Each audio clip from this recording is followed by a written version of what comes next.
Mayroon ka bang naitabing lumang barya? O maaaring nahalukay mo ito mula sa baul ng iyong lolo at lola. Hello, what's up? Your best here. Sa video na ito ay gusto kong bigyan kayo ng dagdag na kaalaman kung magkano na nga ba ang halaga sa kasalukuyan ng ilang mga lumang barya natin dito sa Pilipinas at kung saan nga ba ito maaaring mabenta. Sa nakaraang video na aking ginawa tungkol sa mga lumang barya ay marami kasi ang nagtatanong ng mga presyo ng iba pang mga old at vintage coins. Narito ang 40 lumang barya ng Pilipinas na maaaring mabenta ngayon at ang kasalukuyan nitong halaga.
Hindi ba napasama ang barya na meron ka?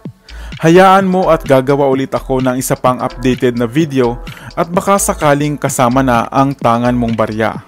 Ngunit saan nga ba ito maaaring ibenta o mabili?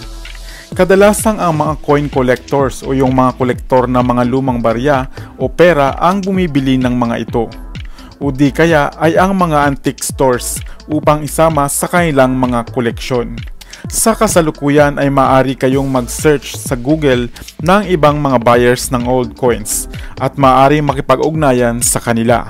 Kadalasan din ay makikita sa Facebook ang kanilang mga FB page. Iwan lamang kayo ng pictures o message at siguradong magre-reply naman sila. Hindi man lahat ng barya ay maaaring mabenta ngayon, pero dahil sa panahon na marami ang nagko-collect nito ay malaki ang posibilidad na mabili ang inyong mga barya.